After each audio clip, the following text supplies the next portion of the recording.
ঈমান ভঙ্গের কারণ 10টি, একটু মুখস্থ করবেন, এটা একটা ক্লাস মনে করবেন। মুহাম্মদ রাসূলুল্লাহ সাল্লাল্লাহু আলাইহি সাল্লাম বললেন, এই পৃথিবীতে আমরা যখন কথা বলি আর কথা শুনি, ঈমান আনি আর আমল করি, সব মিলে আমি যতটুকু পেয়েছি ঈমান ভঙ্গের কারণ হচ্ছে 10টা। আমি 4 নম্বরটা আলোচনা করব।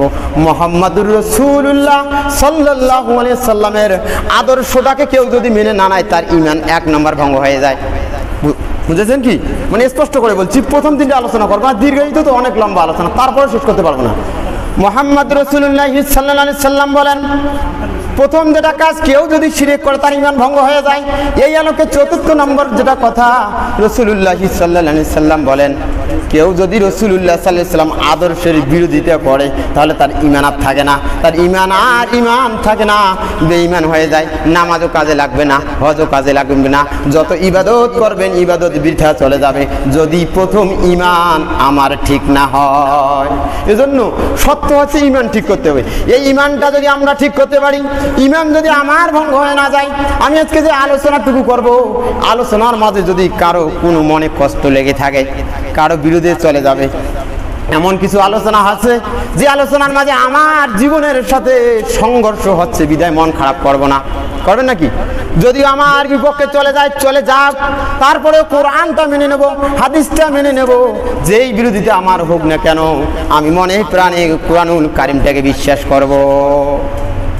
রাসূলুল্লাহ সাল্লাল্লাহু আলাইহি সাল্লাম, একটু খেয়াল করেন, রাসূলুল্লাহ সাল্লাল্লাহু আলাইহি সাল্লাম এখন বলেন, কেউ যদি কোরআনুল কারিমের কিছু কথা কিংবা আমার বাণী শোনার পর শুধু মন খারাপ করে, ভালো করে বুঝবেন, আবার বলছি, রাসূলুল্লাহ সাল্লাল্লাহু আলাইহি সাল্লাম বলেন, কেউ যদি আমার রব্বুল আলামিনের কোরআন শুনে, আর আমি যে কথাগুলো মানুষের সামনে বলেছি আমার উম্মতের নাজাতের জন্য, কেউ যদি শুধু মন খারাপ করে, আমি কায়েম করব না, পালন করতে পারবো না, এগুলো পরের কথা।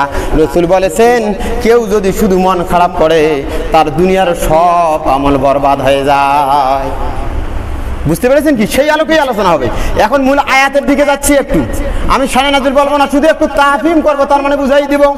রাসূলুল্লাহ সাল্লাল্লাহু আলাইহি সাল্লাম এখন আয়াত শুনাই দিচ্ছেন উম্মতবাসীদের জন্য। যখন দেখলেন মানুষ বিশৃঙ্খলার দিকে চলে যাচ্ছে, কেউ ভালো পাচ্ছে, আবার কেউ ভালো পাচ্ছে না, কেউ শুধু মন দিয়ে বলছে, আবার কেউ পূর্ণাঙ্গ বিশ্বাস করছে, আয়াতের দিকে এখন চলে যাচ্ছি। রাসূলুল্লাহ সাল্লাল্লাহু আলাইহি সাল্লাম তেলাওয়াত করছেন, রাসূলুল্লাহ সাল্লাল্লাহু আলাইহি সাল্লাম জানাই দিচ্ছেন, কুল ইন কুনতুম তুহিব্বুনাল্লাহ, ও আমার জাতিরা, ও কওমের জাতিরা। তার মানে আয়াতের দিকে প্রথম ইঙ্গিত করা হয়েছে। রাসূলুল্লাহ সাল্লাল্লাহু আলাইহি সাল্লাম যখন কোরআনুল কারীম তেলাওয়াত করেন, ইহুদিগণ ছিল, খ্রিস্টানগণও ছিল, বিভিন্ন জাতির গোত্রের লোকজন ছিল, এক একজন এক একভাবে মুহাম্মদুর রাসূলুল্লাহ সাল্লাল্লাহু আলাইহি সাল্লামকে ভালোবাসতো, এক একজন এক একভাবে তেলাওয়াত করত।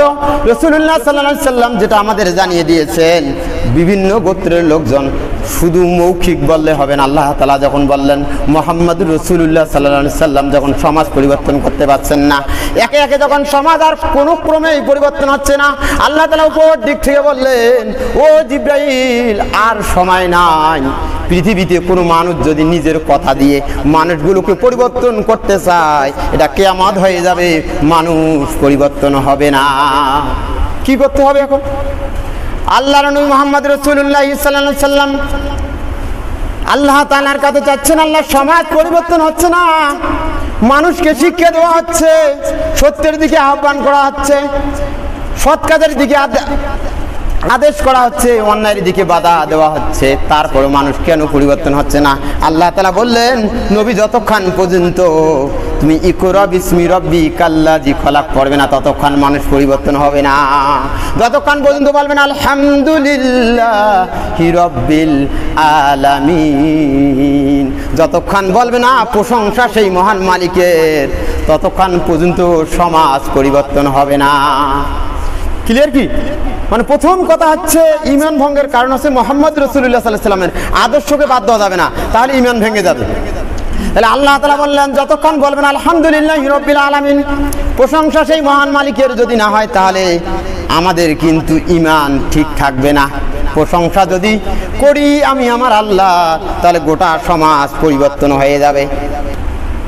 জিবরাইল আলাইহিস সালাতু ওয়াস সালাম এরপর যে দিকটা দিলেন নবী পরিবর্তন হওয়ার জন্য প্রথম যেটা সত্য তোমার আল্লাহ তাআলা তোমাকে দিয়েছেন সেটার নাম হচ্ছে কোরআনুল কারীম। এই কোরআনুল কারীম যদি প্রচার করতে পারো সমাজও পরিবর্তন হবে, রাষ্ট্র পরিবর্তন হবে, মানুষের জীবন পরিবর্তন হবে, অশান্তি আর কোনো থাকবে না। তাহলে প্রথম দিকটা হচ্ছে পড়ো। প্রথম দিকটা কি? ইকরা, পড়ো আল্লাহ তাআলার নামে। যে আল্লাহ তাআলা তোমাকে সৃষ্টি করেছেন সে আল্লাহর নামে পড়ো, তাহলে সমাজ পরিবর্তন হবে, জীবন পরিবর্তন হবে, আমি পরিবর্তন হব, আমার দেশের নাগরিক সব মানুষ ঐক্য জোটে একই পরিবর্তন হবে। তাহলে আর কোনো সমস্যা থাকবে না। মুহাম্মদুর রাসূলুল্লাহ সাল্লাল্লাহু আলাইহি সাল্লামের পর কি বলেন একটু শুনুন। মুহাম্মদ রাসূলুল্লাহ সাল্লাল্লাহু আলাইহি সাল্লাম এখন তাগিদ দিচ্ছেন, আমার তো প্রথম জীবন থেকে শুরু করে শেষ জীবন পর্যন্ত 40 বছর অতিবাহিত হয়ে গেল, এখন পর্যন্ত মুহাম্মদ সাল্লাল্লাহু আলাইহি সাল্লাম কিন্তু দাওয়াত শুরু করেন নাই, শুধু আয়াত মাত্র নাজিল হলো। মুহাম্মদুর রাসূলুল্লাহ সাল্লাল্লাহু আলাইহি সাল্লামের প্রতি কেবল মাত্র আয়াত নাজিল হলো। আল্লাহর নবী মুহাম্মদুর রাসূলুল্লাহ সাল্লাল্লাহু আলাইহি সাল্লামকে বললেন, ও নবী আর এক মুহূর্ত দেরি নয়, গোটা কওমকে একসাথে করে কালেমার দাওয়াত দিয়ে দাও, কালেমার দাওয়াতটা পৌঁছে দাও। মুহাম্মদ রাসূলুল্লাহ সাল্লাল্লাহু আলাইহি সাল্লাম, আমি সংক্ষিপ্ত আকারে বলছি, একটু আমলের সাথে নেবেন বিষয়টা। মুহাম্মদ রাসূলুল্লাহ সাল্লাল্লাহু আলাইহি সাল্লাম এখন দাওয়াত দিবেন, গোটা কওমকে একত্রিত করলেন, ডাকলেন, ও আমার চাচা, ও আমার দাদার গোষ্ঠীরা, ও কুরাইশ বংশধর, আমি তোমাদের উদ্দেশ্যে যে কথাটুকু বলবো সেই কথাটুকু হচ্ছে, আমি এতদিন যে দাওয়াতে ইলাল্লাহর কাজ করছি, যে দাওয়াতের কথা আমি বলছি, আজ থেকে প্রথম তোমাদের একটা কথা বলবো। ও চাচা যান, আমি প্রথম যে কথাটুকু বলবো, তোমরা যে আমাকে সার্টিফিকেটটা দিয়েছিলে, তোমরা এতদিন থেকে বলেছো মুহাম্মাদের থেকে ভালো ব্যক্তি এই পৃথিবীতে নাই, মুহাম্মদ সত্যবাদী, মুহাম্মাদের থেকে ভালো ব্যক্তি আর পৃথিবীতে আসবে না, আটাও সম্ভব নয়। তার মানে তোমরাই আলামিন উপাধি আমাকে দিয়েছো। এই মুহূর্তে যদি একটা সুসংবাদ দেই, তোমরা কি রাজি হবে? সব কুরাইশ বংশধরে একে জোকে বলল, মুহাম্মদ যা বলবো তাই বিশ্বাস, কোনো সমস্যা নাই, অবিশ্বাসের এখানে কিছু কথা নাই। তার মানে যাই বলবে তাই মেনে নেব। এখন যদি এই মুহূর্তে বলি, ও চাচা, ওই যে জঙ্গলের পদদেশ থেকে একজন হিংস্র জন্তু আমাদের আক্রমণ করবে, কিংবা একদল মানুষ আমাদের কাছে যুদ্ধের জন্য আসতেছে, কি মনে করবে? আবু জেহেল, উতবার সাহেবেরা একই জোটে একই সুরে বলল, ও মুহাম্মদ, তাহলে আর দেরি করা যাবে না, আমরা যুদ্ধের জন্য কিংবা জীব জন্তু জানোয়ারদের আক্রমণের জন্য প্রস্তুতি নেই। বিশ্বাস হয়ে গেছে আক্রমণ করবে। ও চাচা, না না না, আক্রমণের জন্য আজকে আসবে না, আমি বললাম আর তোমরা বিশ্বাস করে নিলে।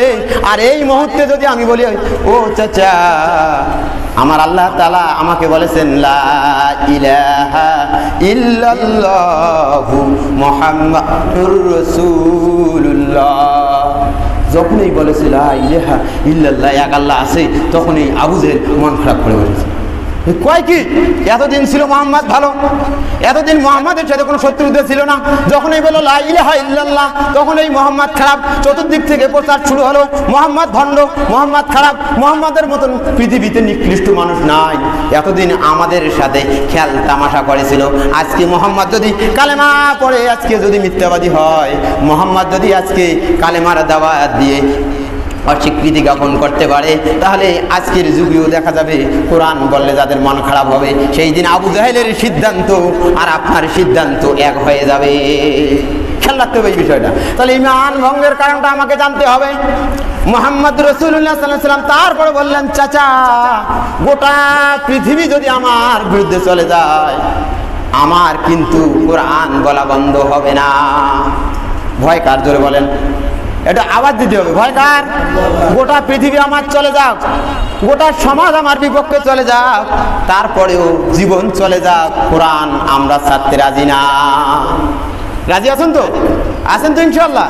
মুহাম্মদ রাসূলুল্লাহ সাল্লাল্লাহু আলাইহি ওয়াসাল্লাম এরপর বললেন, আর যখন মোহাম্মদ, আমি সংক্ষিপ্ত করে নিলাম, মুহাম্মদ রাসূলুল্লাহ সাল্লাল্লাহু আলাইহি ওয়াসাল্লাম তারপরেও আলোচনা চালাই যাচ্ছেন, দাওয়াত দিতেই যাচ্ছেন, মুহাম্মদকে থামিয়ে রাখা যাচ্ছে না।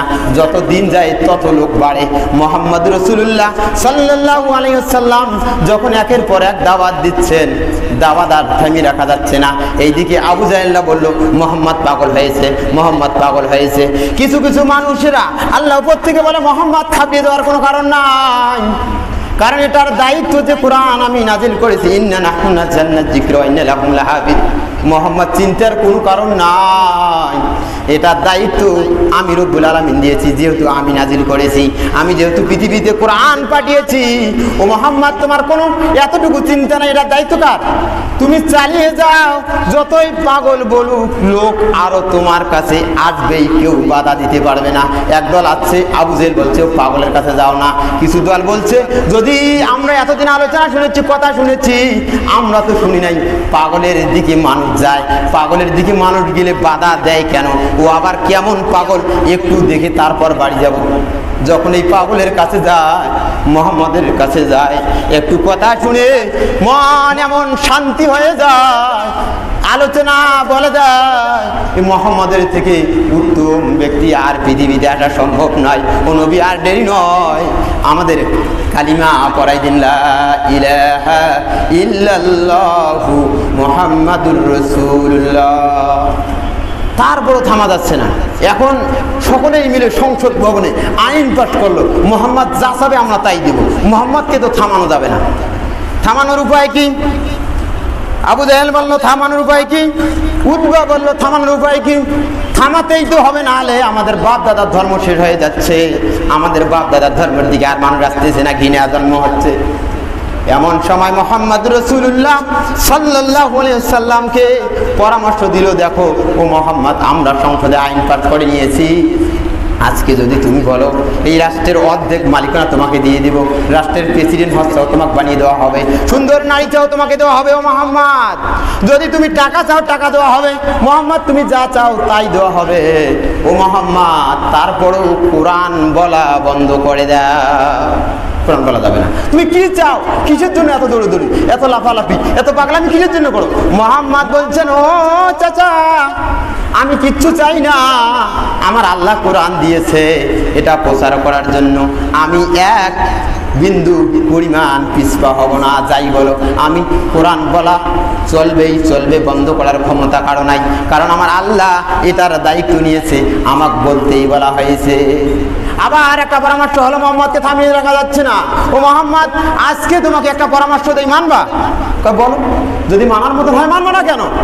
মুহাম্মদ রাসূলুল্লাহ সাল্লাল্লাহু আলাইহি ওয়াসাল্লামকে প্রথম পরামর্শ দেওয়া হলো, ও মুহাম্মদ, দেখো আমরা যে দেবদেবীর পূজা করতেছি, মানুষ কমে যাচ্ছে, আজকে প্রথম সত্য দিচ্ছি মুহাম্মদ, তুমি যদি এটা মেনে নাও, তোমার একটু মনের সাথে বোঝো মুহাম্মদ, প্রথম কাজটা হচ্ছে সপ্তাহে 7 দিন আমরা দেবতার যে ইবাদত করি, তুমি মুহাম্মদ তোমার গোটা জাতিকে নিয়ে, যারা ঈমান এনেছে তাদেরকে সাথে নিয়ে আমরা সহ একসাথে তোমার আল্লাহর ইবাদত করব, সপ্তাহে 6 দিন। কয়দিন বললাম? 6 দিন ইবাদত করবো মুহাম্মদ। শুধু একটা দিন তুমি আমাদের দেবদেবীর পূজা করবা। কয়দিন বলেন? শুধু একদিন তুমি আমাদের দেবদেবীর পূজা করবা, আর সপ্তাহে 6 দিন তোমার আল্লাহর ইবাদত করবো। মুহাম্মদ বললেন সম্ভব নয়, একটু আমি আল্লাহর সাথে বুঝি। থামো, এটাও তুমি রাজি হবে না? ও আল্লাহ বললেই তো ক্যান্সেল হয়ে যাবে, কি বলেন? আল্লাহ কি এটা দিবে, স্বীকৃতি দিবে? মুহাম্মদ রাসূলুল্লাহ সাল্লাল্লাহু আলাইহি ওয়াসাল্লামকে শেষবারের মতো, মুহাম্মদ তোমাকে একটু বলি, একটু বুঝেই শুনে আবার দেখো, আল্লাহ বলার দরকার নেই। আজকে এই মুহূর্তে বলছি, মুহাম্মদ তুমি যদি পারো একটু চিন্তা ভাবনা করে দেখো, মনের সাথে বিবেচনা করো, গোটা কাওমকে প্রয়োজনে তোমার সাথীদের সাথে নাও, সাহাবাদের সাথে নিয়ে একটু সলা পরামর্শ করো। শুধু ওই যে বড় মূর্তিটা দেখা যায়, অনেকগুলো হাত বেরিয়ে আছে, শুধু মূর্তির মাথায় একবার হাত বুলাই দিবে। কি বলছে? শুধু একবার হাত বুলাই দিলে কি আজকে ঈমান থাকতো আমাদের? মুহাম্মদ রাসূলুল্লাহ সাল্লাল্লাহু আলাইহি ওয়াসাল্লাম এখন বললেন, আমি আল্লাহর সাথে একটু বুঝে আসি, আমার আল্লাহ কি করে। জিবরাইল আলাইহিস সালাম এসে বললেন, মুহাম্মদ এটা সম্ভব নয়, আল্লাহ এটা সহ্য করবে না। আকাশ বানিয়েছেন যেই আল্লাহ, পৃথিবী বানাইছেন যেই আল্লাহ, তোমার জীবন দিয়েছেন যেই আল্লাহ, জিহ্বা দিয়েছেন যেই আল্লাহ, মাথা দিয়েছেন যেই আল্লাহ, তোমাকে বানিয়েছেন যেই আল্লাহ, সেই আল্লাহ ছাড়া অন্য কারো দিকে তোমার হাত ভুলবে না। আলহামদুলিল্লাহ বলেন। তার মানে হচ্ছে মুহাম্মদ শিক্ষা দিচ্ছেন, আমি যেই দিকেই যাই না কেন আমার আল্লাহ সাবধান করেছেন, আমি আল্লাহ ছাড়া অন্য কারো দিকে হাত বুলাইতেও পারবো না, আর জাতিকেও বিভ্রান্তিতে পথে ফেলতে পারবো না, সম্ভব নয়। ও চাচা শুনো, এতটুকুই নয়, যদি এক হাতে চা এনে দাও, এক হাতে যদি চা এনে দাও, ওটা কিন্তু অসম্ভব, আনতে পারবে না। আর এক হাতে যদি সূর্যটা এনে দাও, তারপরেও মুহাম্মদ সাল্লাল্লাহু আলাইহি সাল্লামকে পরিবর্তন করতে পারবেন না। তাদের ঈমান আর আমার ঈমান কেমন একটু খেয়াল করবেন। এখন মুহাম্মদ রাসূলুল্লাহ সাল্লাল্লাহু আলাইহি সাল্লাম গোটা পৃথিবী বিরোধীতে চলছে, আজকে আমার সামান্য বিরোধিতা হয়, ভেজাল আছে। ভেজাল কি দেখলেন? কোরআন বললেই যদি ভেজাল হয় তাহলে আমি কি করবো আর আপনি কি করবেন?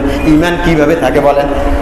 তার মানে হচ্ছে মুহাম্মদ সাল্লাল্লাহু আলাইহি সাল্লাম বলছেন, এখন আবার জাতিকে বললেন, ও কামের জাতিরা, তুহিব্বুনাল্লাহ ফাত্তাবিউনি ইউহিব্বুকুমুল্লাহ। ও আমার জাতিরা, তোমরা যদি কেউ বলো আল্লাহ তাআলাকে ভালোবাসি, ও আমার জাতিরা কেউ যদি বলে আল্লাহ আমার ভালো, তোমরা যে কথাই বলো সৃষ্টিকর্তা আমার ভালো, কেউ যদি এই ঘোষণা দাও তাহলে তোমার আল্লাহ তাআলা কি বলেছেন? ফাত্তাবিউনি ইউহিব্বুকুমুল্লাহ। মুজারের শব্দ ব্যবহার করেছেন, আল্লাহ তাআলা বলছেন ফিদনার ব্যবহার করেছেন। বর্তমান থেকে যতদিন বাদবে অতীত সব বাদ দিয়ে কেউ যদি বলে আল্লাহ তাআলাকে ভালোবাসি, তাহলে তার প্রথম সত্য হচ্ছে মুহাম্মদুর রাসূলুল্লাহ সাল্লাল্লাহু আলাইহি সাল্লাম যেভাবে চলেছেন সেইভাবে আমল করার নামেই হচ্ছে মুহাম্মদ রাসূলুল্লাহ সাল্লাল্লাহু আলাইহি সাল্লাম যেভাবে চলেছেন। মুহাম্মদ রাসূলুল্লাহ সাল্লাল্লাহু আলাইহি সাল্লামকে পূর্ণাঙ্গভাবে অনুসরণ করার নাম হচ্ছে ফাত্তাবিউনি ইউহিব্বুকুমুল্লাহ ওয়া ইয়াগফির লাকুম। আল্লাহ তাআলা বললেন, কেউ যদি আল্লাহকে ভালোবাসে, এখন তার ভালোবাসার প্রথম সত্য হচ্ছে মুহাম্মদ রাসূলুল্লাহ সাল্লাল্লাহু আলাইহি সাল্লামকে পূর্ণাঙ্গ অনুসরণ করতে হবে। এখন রাসূলুল্লাহ সাল্লাল্লাহু আলাইহি সাল্লাম এরপর বললেন, মান জালা আমালাহুল কুরআন ইলাল মুত্তাফিকুল জান্নাহ। এখন আমি যে কোরআনুল কারীমটা হাতে নিয়েছি, রাসূল বলছেন কেউ যদি কোরআন চলার সময় সামনে রাখে, নামাজের সময় সামনে রাখে, মিম্বারের সময় সামনে রাখে, চেয়ারম্যানের সময় সামনে রাখে, ডানে রাখে, বামে রাখে, সামনে রাখে, রাসূলুল্লাহ সাল্লাল্লাহু আলাইহি সাল্লাম বলছে যে কোনো মুহূর্তে কেউ যদি কোরআন সামনে রাখে, ইলাল মুত্তাফিকুল জান্নাহ, সে জান্নাতে চলে গেল, আর দুনিয়াতে কোনো তার অশান্তি নাই। রাসূলুল্লাহ সাল্লাল্লাহু আলাইহি সাল্লাম বললেন, মান জালা আমালাহুল কুরআন। আর কেউ যদি কোরআনটা পিছনে ফেলে যায়, রাসূলুল্লাহ সাল্লাল্লাহু আলাইহি সাল্লাম বলছেন সে জাহান্নামী হয়ে গেল। প্রথম বললেন কোরআন সামনে রাখলে যেই মুহূর্তে থাকে না কেন, যত বিপদে আসুক না কেন, কেউ যদি বলে আমার কোরআন সর্বাবস্থায় সামনে থাকবে, তাহলে রাসূল বলছেন সে ব্যক্তি জান্নাত বেছে নিল। তাহলে কোরআন কোথায় রাখবো? সামনে রাখবো। আর অল্প সময় আমি তাফসীরের দিকে একটু আলোচনা করবো, একটু তাহকিম করবো। এখন ব্যাখ্যার দিকে যাচ্ছি। রাসূলুল্লাহ সাল্লাল্লাহু আলাইহি সাল্লামকে আর হারানো যাচ্ছে না। হারানো তাহলে সকলে মিলে পরামর্শ করলো, আর মুহাম্মদকে তো হারা সম্ভব নয়, তাহলে আলেমদের শেষ করে দেওয়ার জন্য একটা প্রস্তুতি নাও। একটা প্রথম ফার্স্ট আবু জেহেল দিল, সব এই মিলে একটা প্রথম পরামর্শ করলো, মুহাম্মদকে হত্যা করতে হবে। যদি মুহাম্মদকে হত্যা করি তাহলে হয়তো সম্ভব কোরআন বলা বন্ধ হবে। যদি মুহাম্মদ পৃথিবীতে না থাকে তাহলে আর কে কালেমা গ্রহণ করবে? মুহাম্মদ যদি সাধারণত ধর্মটা ধ্বংস হয়ে যাবে, তাহলে কি করা যায়? মুহাম্মদ সাল্লাল্লাহু আলাইহি সাল্লামকে মারা হবে, আর পৃথিবীতে রাখা যাবে না। আস্তাগফিরুল্লাহ। এই পরামর্শ যখন রাতের মধ্যে করলো, আর মারবো কেমনে? আমি যখন মুহাম্মদকে মারতে যাই অনেক দিক থেকে বাধার সম্মুখীন হতে হয়। ফেরেশতা কি বসে থাকে? তাহলে মারবেন কোন সময়? মুহাম্মদ যখন নামাজের মধ্যে বিগর হয়ে যায়, উত্তম সময় হচ্ছে এইটাই। এই সময় যখন সেজদায় অবনীত হয়ে যাবে, আল্লাহর সাথে একটা গভীর সম্পর্ক হবে, এমন সময় মেরে দেব। সকলেই মিলে পরামর্শ করলো। মুহাম্মদ রাসূলুল্লাহ সংক্ষিপ্ত করে নিচ্ছি, মুহাম্মদ রাসূলুল্লাহ সাল্লাল্লাহু আলাইহি সাল্লাম ঠিক নামাজের সেজদারত অবস্থায় চলে গেলেন। আবু জাহেল বলল, আমার একটা পাথর দাও, কমপক্ষে পাথরটার ওজন 3 মণের যেন কম না হয়, শুধু যদি মাথায় ফেলে দিতে পারি ওইখানেই যেন মুহাম্মদ শেষ হয়ে যায়। আবু জেহেল হাতের মধ্যে একটা পাথর নিল, মুহাম্মদ সাল্লাল্লাহু আলাইহি সাল্লাম সেজদায় পড়ে গেল, পাথরের সামনের দিকে চলে এসেছে। জিবরাইল আলাইহিস সালাম উপর থেকে দেখে, আল্লাহ উপর থেকে দেখে, মুহাম্মদ সাল্লাল্লাহু আলাইহি সাল্লাম সেজদায় চলে গেছে। এমন সময় হয়ে গেল মুহাম্মদ রাসূলুল্লাহ সাল্লাল্লাহু আলাইহি সাল্লামের উপরে একটা পাথর ধরছে। আল্লাহ তাআলা বলেন, ও জিবরাইল তুমি কি দেখো না আমার মুহাম্মাদের মাথার উপর পাথর নিয়েছে, মেরে ফেল। জলদি যা, সূরা ইয়াসিনের একটা আয়াত নাযিল হয়ে গেল, তুমি তাড়াতাড়ি যাও পাথরকে বলে দাও ও পাথর আবু জেহেলের হাতের সাথে লেগে যা, ও পা জমিনে গিরে যা। জোরে বলেন আমার জবান, আমার হাত, আমার পা কার কথা শুনে? জোরে বলেন কার কথা শুনে? সাথে সাথে পাথর আর হাত একসাথে লেগে গিয়েছে। যেমনি পাথর ফেলবে আল্লাহ তাআলা বলছেন, ও জিবরাইল আর দেরি করিস না। জিবরাইল আলাইহিস সালাম বলেন, ও পাথর লেগে যা। লেগে গিয়েছে। রাসূল সাল্লাল্লাহু আলাইহি সাল্লাম সালাম দিয়েছে, চাচা কি খবর? পাথর যেখান বা হাতে, ও হাতে যা, তোমাকে মারার জন্য এসেছিল। মনে মনে ভাবছিলাম তোমাকে মেরে ফেলে দেবো, পৃথিবীর থেকে বিদায়, কিন্তু ও ভাতিজা আমার ভুল হয়ে গিয়েছে, এবারের জন্য যদি মাফ করে দাও তাহলে আমি ঈমান আনবো। তার মানে হচ্ছে হাতের সাথে আল্লাহ পাথর সেট করে দিয়েছেন, নামাজ শেষ হওয়ার পরও পাথর পড়ে না। ও ভাতিজা একটু দোয়া করে দাও, আমি ঈমান আনবো। আর হাতে সহ্য হচ্ছে না, পা জমিনে গিরে গিয়েছে, ও ভাতিজা একটু আমার জন্য দোয়া করে দাও, ঈমান আনবো।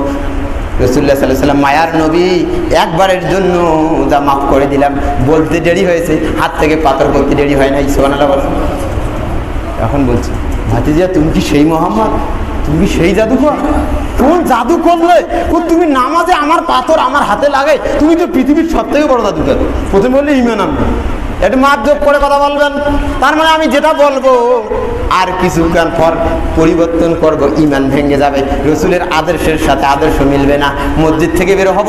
আল্লাহ তাআলাকে বললাম আলাইহিদিনাস সিরাতাল মুস্তাকিম, ও আল্লাহ আপনি সরল পথ দেখান। আর মসজিদ থেকে বের হয়ে বলছি আল্লাহ এটার দরকার নাই, মসজিদে ভালো সব একত্রিত হয়েছি, কাতা সোজা করেছি।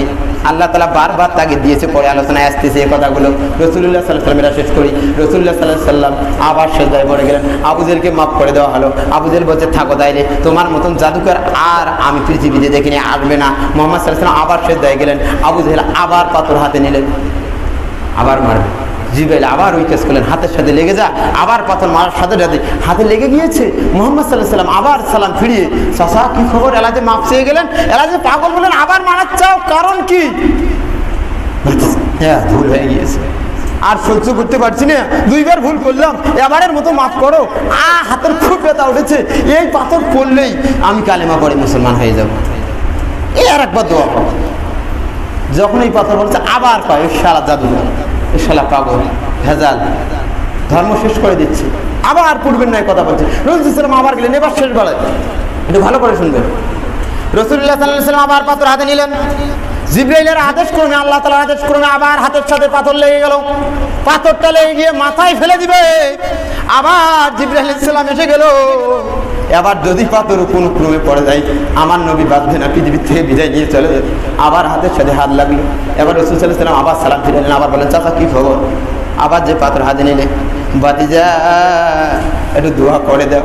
মুহাম্মদ সাল্লাল্লাহু আলাইহি ওয়াসাল্লাম আবার বলছেন আর দোয়া হবে না। জিবরাইলও বলল মুহাম্মদ আর দোয়া হবে না, যতক্ষণ কালিমা পড়বে না, যতক্ষণ নবীকে স্বীকার করবে না, ততক্ষণ বন্ধু দোয়া হবে না। পাথরের সাথে পাথর লেগে গেল। মুহাম্মদ রাসূলুল্লাহ সাল্লাল্লাহু আলাইহি সাল্লাম বললেন যতক্ষণ বন্ধু কালিমা পড়বে না, যতক্ষণ বন্ধু ঈমান আনবে না, ততক্ষণ বন্ধু আর দোয়া হবে না, ততক্ষণ বন্ধু দোয়া আমিও করব না। তাহলে করা যায় কি? ভাতিজা একটা কথা বলি, দেখো তোমার বিশ্বাস হয় কিনা। আমার যে ছেলে আছে নাম তার আকলামা, আমার যে স্ত্রীটা আছে, আমার স্ত্রীটা সন্তান, আমার যে একটা ছেলে আছে, আমার যে একজন স্ত্রী আছে। ও ভাতিজা তুমি তো জানো তোমার চাচিমের কথা, তোমার চাচির যে সন্তানটা আকলামা আছে, আমার মাঝে মাঝে বিশ্বাস হয়, আমার স্ত্রীর প্রতি সন্দেহ হয়, আসলে কি এই সন্তানটা আমার নাকি অন্য কেউ ঘটাইছে কোনো কাজ। আমার হতেও পারে, নাও হতে পারে। তার মানে হচ্ছে তোমার চাচিমা গর্বে আমি এই সন্তান দিয়েছি কি দেই নেই আমার সন্দেহ হয়, আমার এটা সন্তান হয় কি না তাও সন্দেহ হয়। ও মুহাম্মদ শুনো, এই সন্তান আমার কিনা আমি কিন্তু জানি না, তবে তুমি যে আল্লাহর নবী, এক বাক্যে ঘোষণা করছি, তুমি যে মুহাম্মদ সাল্লাল্লাহু আলাইহি সাল্লাম আল্লাহর নবী, এর মাঝে এতটুকু এক বিন্দু সন্দেহ নাই। ঘোষণা করলো, ঈমান এনে ফেললো, কিন্তু ঈমান এনে ফেলেছে। মুহাম্মদ সাল্লাল্লাহু আলাইহি সাল্লাম আল্লাহর নবী, এটা বলে ফেলেছে যে তুমি যে আল্লাহর নবী, কোনো সন্দেহ নাই। আমার সন্তানটার প্রতি সন্দেহ হয়, আসলে এটা আমার না আর কারো, এটার প্রতি সন্দেহ হয়, কিন্তু নবী তোমার প্রতি কোনো সন্দেহ নাই, একটু দোয়া করে দাও না, পাথরটা পড়ে দাও। যখন এই পাথর পড়ে গিয়েছে, যখন এই পাথর পড়ে গিয়েছে, মুহাম্মদ আমি বলি নাই তুমি তুমি পাগল, একটু খেয়াল করো বিবেকের সাথে, যে বলছে যে আমার সন্তানের প্রতি, আমার সন্তানের প্রতি সন্দেহ হয়, আমার স্ত্রীর প্রতি সন্দেহ হয়, কোনো অকাম করেছে নাকি, কিন্তু তুমি যে আল্লাহর নবী এতে কোনো সন্দেহ নেই। তারপরও দেখা যাচ্ছে মুহাম্মদ রাসূলুল্লাহ সাল্লাল্লাহু আলাইহি সাল্লামকে ইসলামের পথ থেকে ফিরানো আছে। যাচ্ছে না। মুহাম্মদ রাসূলুল্লাহ সাল্লাল্লাহু আলাইহি সাল্লামকে এখন হারাইতেই হবে। এখন মারার সিদ্ধান্ত করলো, মারা যাচ্ছে না। মুহাম্মদ সাল্লাল্লাহু আলাইহি সাল্লাম পিছু হটানোর চেষ্টা করলো, তাও যাচ্ছে না। এখন পরামর্শ আবার রাতের বেলায় হলো, মারানো সম্ভব নয়, মারানো সম্ভব নয়। মুহাম্মদ সাল্লাল্লাহু আলাইহি সাল্লামকে মারার যদি আমরা যে চক্রান্তগুলো করলাম, মুহাম্মদ সাল্লাল্লাহু আলাইহি সাল্লামকে মারানো যাবে না, তাহলে করা যায় কি? এখন সকলেই মিলে সিদ্ধান্ত করলো, মুহাম্মদকে হারাতে হলে মুহাম্মাদের মতন ব্যক্তি লাগবে। কি লাগবে? মুহাম্মদ রাসূলুল্লাহ সাল্লাল্লাহু আলাইহি ওয়াসাল্লামের মতন ব্যক্তি লাগবে। সকলে মিলে রাতে পরামর্শ করলো, বিন্দেশে চলে গেল, লোকের খোঁজ করা শুরু করলো। এই জামানায় সব থেকে আলেম কে আছে? বড় আলেমের দরকার আছে একটা, যে আলেম দ্বারা মুহাম্মদ রাসূলুল্লাহ সাল্লাল্লাহু আলাইহি ওয়াসাল্লামকে হারানো যাবে। মুহাম্মদ রাসূলুল্লাহ সাল্লাল্লাহু আলাইহি ওয়াসাল্লামকে সংক্ষিপ্ত করে দিচ্ছি যেহেতু সময় নাই। রাসূলুল্লাহ সাল্লাল্লাহু আলাইহি ওয়াসাল্লাম বললেন, রাসূলুল্লাহ সাল্লাল্লাহু আলাইহি ওয়াসাল্লাম বললেন যে আমাকে হারানোর জন্য মিথকাত শরীফের হাদিসটা একটু লম্বা দীর্ঘায়িত হাদিস, তারপরে সংক্ষেপ করে নিচ্ছি। রাসূলুল্লাহ সাল্লাল্লাহু আলাইহি ওয়াসাল্লাম বললেন একজন আলেমকে নিয়ে আসা হলো, কাব ইবনে মালিককে আনা হলো। নাম কি বললাম? কাব ইবনে মালিককে আনা হলো, যে আমি কয়েকটা প্রশ্ন করব, মুহাম্মদ রাসূলুল্লাহ সাল্লাল্লাহু আলাইহি ওয়াসাল্লামকে যদি হারাতে পারো তাহলে আমরা আজকে তোমাকে এতগুলো স্বর্ণ মুদ্রা দেবো, কিংবা এই যে 6 থেকে 7 বস্তা টাকা দেবো। একটা ঠিকঠাক করা হলো, সাতের কথায় সাবাউনা ব্যবহার করা হয়েছে, মানে 7 বস্তা টাকা কিংবা অলংকার দেওয়া হবে। কাব ইবনে মালিক বলেন, ও আবু জেহেল সত্য কথা বলছো, এই জামানায় 7 বস্তা টাকার অনেক দাম, 7 বস্তা সম্পদের অনেক মূল্য, সত্যি কি আমাকে দিবে? হ্যাঁ তোমাকে দিব, গোটা কাম একত্রিত হয়েছি, প্রয়োজনে রাষ্ট্রের সব দিয়ে দিব, তাও মুহাম্মদকে পৃথিবীতে রাখা যাবে না। মুহাম্মদকে পৃথিবীতে রাখলে আমাদের সমস্যা হয়ে গিয়েছে। আল্লাহর নবী মুহাম্মদ রাসূলুল্লাহ সাল্লাল্লাহু আলাইহি সাল্লাম এভাবে আলোচনা চালিয়ে যাচ্ছেন। কাব ইবনে মালিক তাহলে একটু বায়নাপত্র করবো, মুহাম্মদকে আমি হারিয়ে দেবো, মুহাম্মদকে আমি শেষ করে দিব। পক্ষান্তরে 1000 যুবক, আর একটা হাদিসের মধ্যে এসেছে 50,000 যুবকের হাতে লাঠি দাও, আমি মুহাম্মদকে যে কায়দায় হোক হারিয়ে দিব, কিন্তু বায়নাপত্র করবো। মুহাম্মদ রাসূলুল্লাহ সাল্লাল্লাহু আলাইহি সাল্লাম এভাবে বসে আছেন। একটা চিঠি আসলো, ওমর ইবনে আবুল আস রাদিয়াল্লাহু তাআলা আনহুমা এই চিঠিটা পড়লেন, আবু জেহেলের পক্ষ থেকে এসেছে, ও মুহাম্মদ একটা বাহাজের ডাক দেওয়া হয়েছে, একজন আলেম আসবে, আলেমের সাথে বাহাস করে, আলেমের যদি উত্তর দিতে পারো, কাব ইবনে মালিক আছে তোমার সাথে কিছুক্ষণ কথা বলবে, ফলা পরামর্শ করবে, যদি কাব ইবনে মালিকের সব কথার জবাব দিতে পারো ও মুহাম্মদ তাহলে আমরাও ঈমান আনবো, আর যদি না আনতে পারো তোমাকে পৃথিবীর থেকে বিদায় দিয়ে দেবো। এই পরামর্শ করা হলো, তোমাকে বন্দি করে ফেলবো, আর পৃথিবীতে রাখা যাবে না। সকলে মিলে পরামর্শ করলো, মুহাম্মদ সাল্লাল্লাহু আলাইহি ওয়াসাল্লামকে ছেড়ে দিলে সত্য দিল, মুহাম্মদ একাই আসতে হবে, কোনো লোক আনা যাবে না, কোনো সাহাবী না। ওমর রাদিয়াল্লাহু কাচ্ছেন আল্লাহর দরবারে, মুহাম্মদ রাসূলুল্লাহ সাল্লাল্লাহু আলাইহি ওয়াসাল্লাম যদি যায় তাহলে তো শেষ হয়ে যাচ্ছে সব, কি করা যায়? মুহাম্মদ রাসূলুল্লাহ সাল্লাল্লাহু আলাইহি ওয়াসাল্লাম বললেন, ও আমার সাহাবীরা তোমরা বিভ্রান্তিতে পড়ো না, তোমরা মন খারাপ করো না, উত্তম ফয়সালা দাতা আছে কে? জোরে বলেন কে? আল্লাহ যদি উত্তম ফয়সালা হয়, যেই সিদ্ধান্ত সেই সিদ্ধান্তই হবে। 20 জন সাহাবীকে একত্রিত করা হলো, তোমরা আস্তে আস্তে আস্তে আস্তে 2 জন 3 জন 4 জন 5 জন করে যেতে থাকো, ওই দলের সাথে মিশে যাও। কি বললো? তাদের দলের সাথে আমার সাথে যাওয়া লাগবে না। ওই যে 50,000 যুবক লাঠি নিয়ে আসে, তাদের মধ্যে একজন একজন করে ঢুকে যাও, আর খবর নাও তারা কি করে। খবর পৌঁছে নিল মুহাম্মদ রাসূলুল্লাহ সাল্লাল্লাহু আলাইহি সাল্লামকে। কাব ইবনে মালিক এভাবে মঞ্চে বসা, আবু জেহেল সভাপতি। খেয়াল করবেন, আবু জেহেল হচ্ছে সভাপতি মঞ্চের, আর প্রধান অতিথি হচ্ছে কাব ইবনে মালিক। মুহাম্মদ সাল্লাল্লাহু আলাইহি সাল্লাম পাশে বসা, চেয়ারে বসলেন। কাব ইবনে মালিক এসে মুহাম্মদ রাসূলুল্লাহ সাল্লাল্লাহু আলাইহি সাল্লামের দিকে তাকায়, ও কাব ইবনে মালিক মুহাম্মদ রাসূলুল্লাহ সাল্লাল্লাহু আলাইহি সাল্লামের দিকে চোখ যেভাবে মিলাইছেন আর আবু জেহেল যেভাবে বলছে মিলছে না। ভালো করে বুঝবেন তাফসীরটা। তাকাচ্ছে মুহাম্মদ রাসূলুল্লাহ সাল্লাল্লাহু আলাইহি সাল্লামের দিকে, কিন্তু আবু জেহেল যা বর্ণনা দিয়েছে মেলে না। কারণটা কি রে? মেলে না কেন? আসলেই তার মানে হচ্ছে মুহাম্মদ সাল্লাল্লাহু আলাইহি সাল্লাম আসলেই নবী হবে, তাহলে মেলে না কেন কথা? আবু জেহেলকে বললো, ও আবু জেহেল এই মুহূর্তে একটু উঠে যা, এখানে মুহাম্মদকে বসাবো। সভাপতিরা আসনে কাকে বসাবে জোরে বলেন? আখির নবী বিশ্ব নবী মুহাম্মদুর রাসূলুল্লাহ সাল্লাল্লাহু আলাইহি সাল্লামকে বসালো। আল্লাহ তাআলা বললেন, সম্মান দেওয়ার মালিক আর সম্মান নেওয়ার মালিক আমি আল্লাহ। ওই মুহূর্তে যখনই বসালো মুহাম্মদ রাসূলুল্লাহ সাল্লাল্লাহু আলাইহি সাল্লাম প্রধান অতিথির আসনের পাশেই, সভাপতির আসনে যখনই বললো, আবু জেহেল কয়, কি ব্যাপার, ইতুলি টাকা দিলে ওই চেয়ার বসার জন্য? না তুই আবু জেহেল তুই বুঝবি না, আমি ওখান থেকে নামিয়ে দিব, এই জন্য বসাইছি। আল্লাহ তাআলার খেলা দেখেন। কাব ইবনে মালিক আয়াতের তাফসীরের দিকে যাচ্ছি, ফাত্তাবিউনি, আল্লাহ তাআলা এখানে বলছে অনুসরণ করবা, যে মুহূর্তে যতই বিপদ আসুক, ভালোবাসা নয় অনুসরণ করতে হবে। ভালোবাসি বললাম, মিলা দেখাই, নামাজ পড়লাম, হজ করলাম, যাকাত করলাম, 10 টাকা দান করলাম ক্যামেরার সামনে, আল্লাহ এটা চাই নাই। আল্লাহ চেয়েছেন ফাত্তাবিউনি ইউহবিবকুমুল্লাহ। আপনারা ঘড়ির দিকে তাকাবেন না, আমি ঠিক সময়ে নামাজ পড়াবো ইনশাআল্লাহ। আমার দিকে খেয়াল করুন, আমার দিকে খেয়াল করুন। রাসূলুল্লাহ সাল্লাল্লাহু আলাইহি ওয়াসাল্লাম বললেন, আজকে শেষ হবে না, একটা বিষয় শুধু বলবো। রাসূলুল্লাহ সাল্লাল্লাহু আলাইহি ওয়াসাল্লাম বললেন, ও কাব ইবনে মালিক, কি প্রশ্ন করবি, কত তাড়াতাড়ি কর, যেহেতু সময় নাই, একাই যেহেতু এসেছি তাড়াতাড়ি কর। কাব ইবনে মালিক বলছে, ও মুহাম্মদ, প্রথম প্রশ্ন হচ্ছে মারিফাতি প্রশ্ন। কি প্রশ্ন? আমাকে বলতে হবে আমি যে আজকে এসেছি, তোমার একটা প্রথম প্রশ্ন, সেটা হচ্ছে ওই যে চাঁদ দেখা যায়, তুমি যদি আখিরি নবী হও, বিশ্ব নবী হও, মুহাম্মদ রাসূলুল্লাহ সাল্লাল্লাহু আলাইহি সাল্লাম হও, তুমি যদি পৃথিবীর আখিরি নবী হও, এই চাঁদটাকে দ্বিখণ্ডিত করে দেখাও। কি করো? চারটা দ্বিখণ্ডিত করে দেখাও। চিন্তায় পড়ে গেলেন, সংক্ষিপ্ত করে এটাই শেষ করে দিব, যদি কোনোদিন সময় আর একটু বলবো। রাসূলুল্লাহ সাল্লাল্লাহু আলাইহি সাল্লাম বললেন, তাই করা হলো। জিবরাইল আলাইহিস সালাম হাজির হয়ে গেল, আমি খাবড়াইতে শুরু করলাম, আর আমি চিন্তা করতে লাগলাম কি করে সম্ভব চারটা দ্বিখণ্ডিত করব। যদি না পারি 50,000 যুবক লাঠি হাতে নিয়েছে মোহাম্মদকে মারার জন্য, আমি মাত্র 20 জনকে নিয়ে এসেছি। এভাবে রাসূল সাল্লাল্লাহু আলাইহি সাল্লাম ডুকরে ডুকরে কাঁদে, আর কাব ইবনে মালিকের দিকে তাকায়। মুহাম্মদ রাসূলুল্লাহ সাল্লাল্লাহু আলাইহি সাল্লাম কাঁদতে কাঁদতে উপর দিকে একটু তাকাতেই হেসে দিয়েছে। জিবরাইল আলাইহিস সালাম বলছেন, মুহাম্মদ কোনো চিন্তা করো না, ওই আঙ্গুলটা ইশারা করো, আল্লাহ বাকি কাজ করে দিবে। তুমি আঙ্গুল ইশারা করো আর তোমার আল্লাহ বাকি কাজ করে দিবে। কে?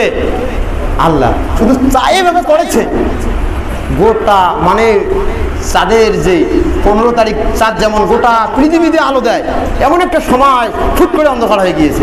আবু জেহেল কে সকলেই ওই নাটিগুলো আবু জেহেলকে ধরছে, ওই আবু জেহেল তাড়াতাড়ি তাড়াতাড়ি, একই সাথে এই মুহূর্তে চাঁদ একাত্রিত লাগাও, না হলে তোকে মারবো আজকে, মোহাম্মদকে মারবো না, আমরা এই মেনে নিয়ে ফেলি। বেহুশ হয়ে যাচ্ছে। ও কাব ইবনে মালিক, কি করলি, কি প্রশ্ন, আমি তোমাকে কই নাই যেমন তেমন প্রশ্ন দিয়ে মোহাম্মদকে হারানো যাবে না। শেষ কথা বলছি, রাসূল সাল্লাল্লাহু আলাইহি ওয়াসাল্লামের দিকে খেয়াল করবেন। আজ যেহেতু সময় নাই, আর বাড়িয়ে নিচ্ছি না, আমাকে খেয়াল করতে হবে। আমি শেষ যেটা বিষয় আয়াতের সেটার দিকে চলে যাচ্ছি একবারে। রাসূলুল্লাহ সাল্লাল্লাহু আলাইহি ওয়াসাল্লাম বললেন, তোমরা নামাজের সময় একাত্রিত হও, সোজা করে কাতার করো। এর উদ্দেশ্য হচ্ছে ওই যে কাতার আমি একটু লক্ষ্য করতেছি, তো আমি গত জুমাও দেখেছি কাউ একেবারে সোজা পিছনে দাঁড়ায়। রাসূল সাল্লাল্লাহু আলাইহি ওয়াসাল্লাম বলছেন, কেউ যদি নামাজের সময় একটু বাঁকাবাকি হয়ে দাঁড়ায়, ওই গোড়াল কাতারে যত অপরাধ হবে ওই ব্যক্তির হবে। বুঝতে পেরেছি কি? তার মানে হচ্ছে ওই যে কাতার, রাসূল সাল্লাল্লাহু আলাইহি ওয়াসাল্লাম বলছেন কাতারটা শুধু মসজিদেই নয়, তুমি মসজিদ থেকে বের হবে তাও কোরআন সামনে, মসজিদ থেকে চলে যাবে তাও কোরআনের সামনে, তুমি যেখানেই যাও, এখানে আমলি বিএনপি জাতীয় পার্টি সব পার্টি একসাথে এসেছেন। আল্লাহর শিক্ষাতে সকলেই আমরা মুসলিম ভাই ভাই, আতিউল্লাহ ওয়া আতিউর রাসূল উলিল আমরি মিনকুম, যেমন কাতারে একাত্রিত সোজা করতে বলা হয়েছে আল্লাহর নবী মুহাম্মদ সাল্লাল্লাহু আলাইহি ওয়াসাল্লাম বলছে, তেমন যেন গোটা মুসলিম জাতি এক হয়, ভিন্নতা প্রকার না করে। আল্লাহ যেন সকলকে বুঝার আমল করার তৌফিক দেন, সকল বলুন আমিন।